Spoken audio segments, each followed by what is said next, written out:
एक लेटर तेजी से वायरल हो रहा है सोशल मीडिया पे, जिसमें ये दिखाया जा रहा है कि शिक्षा विभाग के अपर मुख्य सचिव के पाठक का इस्तीफा दे दिया गया है। लेकिन ऐसा रूल है कि अगर छुट्टी पर जाते हैं तो आपको अपना पदभार किसी और को देना पड़ता है। बता दें कि के पाठक 16 तारीख तक छुट्टी पे। उसी बीच में एजुकेशन मिनिस्टर चंद्रशेखर का बयान आया बेगूसराय में। जब मीडिया से बात हुई तो उनका कहना था साफ तौर पे कि उनके मन का बात थोड़ी जानते हैं हम, उनको आना होगा तो आएंगे।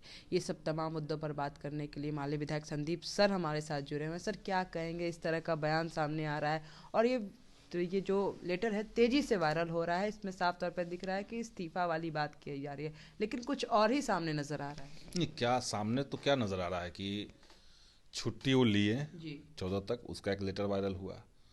फिर छुट्टी को 16 तक किए, उसका एक लेटर चला।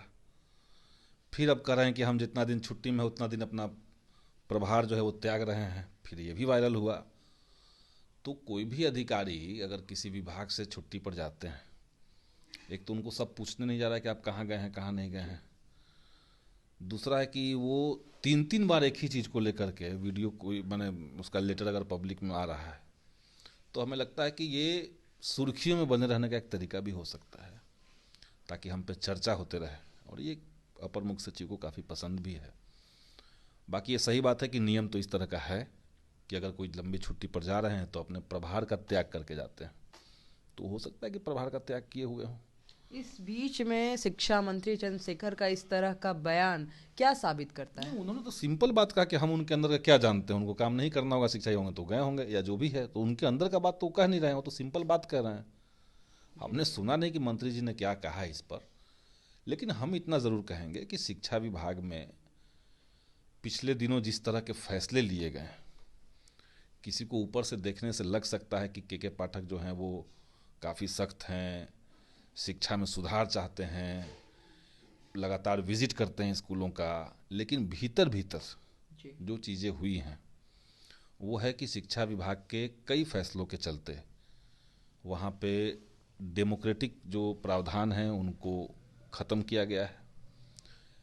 इमरजेंसी के दौरान भी ये नहीं था नियम कि कोई शिक्षक अगर शिक्षक संगठन से जुड़ा हुआ है तो उसको हटा दिया जाएगा या उस पर कार्रवाई होगी, ये इमरजेंसी में भी नहीं हुआ था। लेकिन बिहार में हाल के दिनों में हुआ कि अगर आप शिक्षक संगठन से जुड़े हुए हैं तो आपको नोटिस मिल जाएगा, आपको शोकॉज मिल जाएगा, आपका पेमेंट रुक जाएगा, आपका पेंशन रुक जाएगा, आपकी नौकरी चली जाएगी। तो ये अब हुआ है। ये कहीं से लोकतांत्रिक प्रक्रिया नहीं है। यहाँ तक कि जो केंद्र सरकार का शिक्षा का अधिकार अधिनियम है उसके मुताबिक स्कूलों को खुलने का चलने का जो समय सीमा है उससे ज़्यादा समय तक बिहार के स्कूल खुलते थे। इसके बावजूद ये कहा गया कि 9 से 5 टीचर को रहना पड़ेगा। और यहाँ तक कि गर्मी की छुट्टी में भी टीचर को, जब बच्चे नहीं होंगे स्कूल में, तब भी जाकर के उनको 9 से 5 वहाँ बैठना पड़ेगा। तो ये सब फैसले हमें लगता है कि शिक्षकों के साथ एक शत्रुतापूर्ण व्यवहार शिक्षा विभाग का दिखा है। और सरकार को लेकर के शिक्षकों में एक पॉजिटिव मैसेज है।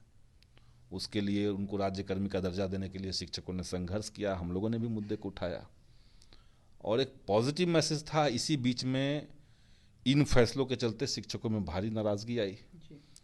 तो हम तो ये भी मानते हैं कि ये जो फैसले लिए गए हैं, ये जो अनडेमोक्रेटिक मूव्स लिए गए हैं अपर मुख्य सचिव के माध्यम से, वो पॉलिटिकली चार्ज चीज़ें हैं, वो राजनीतिक उद्देश्य से किए गए हैं ताकि मौजूदा सरकार को लेकर के टीचर्स के अंदर अच्छा मैसेज न रहे। तो सरकार को ये भी सोचना चाहिए। और सबसे बड़ी बात कि हाल के दिनों में जो आउटसोर्सिंग एजेंसियों के माध्यम से बहाली का फैसला हुआ है, जिसमें कोई पारदर्शिता नहीं है, कैसे आपने किसी एजेंसी को जिला अलॉट किया, कैसे क्या किया, कोई पारदर्शिता नहीं है। तो इसको भी देखना चाहिए। यानी ऊपर से जो सख्ती दिखती है, ऊपर से जो दिखता है कि भाई बहुत एक्टिव हैं, काला चश्मा लगा करके और स्कूलों का विजिट कर रहे हैं, लगातार फ़ोटो आता है सोशल मीडिया में और अखबारों में, उसके नीचे कई सारी गड़बड़ियाँ चल रही हैं। सर, हर सिक्के का दो पहलू होता है, एक अच्छाई भी होता है, एक बुराई भी होता है। बुराई की तो हम लोग बात कर ही लिया, अच्छाई भी तो कितने सारे चेंजेस लाए हैं, सुधार भी तो लाए हैं ना नहीं, उन्होंने। ज़रूरी नहीं कि हर सिक्के का दो पहलू होता है। और हर शिक्षा विभाग का कोई भी पॉलिसी है तो वो सिक्का नहीं है कि उसका दो दो पहलू होगा। अगर आपका मोटिव है कि हमको एजुकेशन को दुरुस्त करना है, बिल्कुल। अगर आपका मोटिव है कि हमें गरीबों का उत्थान करना है, तो उसमें कोई बहाली अगर होगी तो पारदर्शी तरीके से होगी। इसमें तो कोई दो पहलू नहीं है। सर, नियुक्ति पत्र कर दिया जाएगा बीपीएससी टीआरई 2 में, उसमें वो प्रेजेंट नहीं रहेंगे। अगर बीपीएससी टीआरई 1 की बात करें तो उनके लिए बहुत सारी तालियां तो अपर मुख्य सचिव को सरकार के कार्यक्रम में हमेशा वो मौजूद रहें, ये तो ज़रूरी नहीं है। लेकिन तालियां तो उन्होंने बटोरी। तालियां बटोरी थी, लोग हुट भी किए थे। अब देखिए, तालियां दोनों चीज़ के लिए मिलती है। अब तालियां तो शिक्षकों ने ही दिया था, तो जो शिक्षक उस समय ताली बजाए थे उनसे अब जाकर के एक बार मिलिए। अब तो वो 2 महीना नौकरी कर चुके हैं, 1 महीना नौकरी कर चुके हैं। उनसे जाकर के एक बार मिल के बात कीजिए कि उनको क्या लगता है। अभी जब स्कूल में वो लोगों को 300-300 किलोमीटर दूर पोस्टिंग हो गई है, महिलाओं को भी, दिव्यांगों को भी, और उनको 5 बजे शाम तक स्कूल में बैठे रहना पड़ रहा है, जबकि बच्चे 3 बजे चले जा रहे हैं, 2 घंटा उनको एक्स्ट्रा बैठना पड़ रहा है, तो उनको कितना अच्छा लग रहा है, पूछिए जा करके उनसे।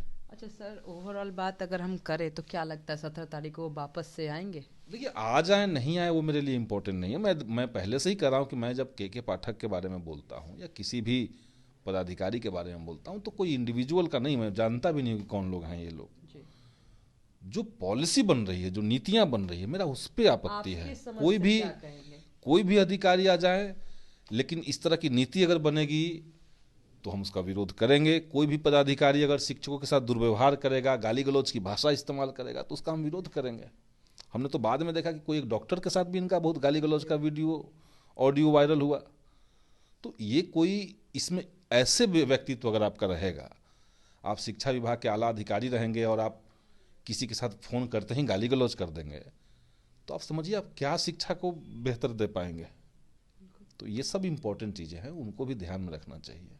जी बिल्कुल। तो अभी भी विषय है ये गंभीर सोचने वाली कि 17 तारीख को क्या वो वापस आएंगे, और आएंगे तो क्या कुछ चीज़ें सामने आती है, देखना लाजमी रहेगा। बने रहे कशिश न्यूज़ के साथ, मैं काजल सर्वेश।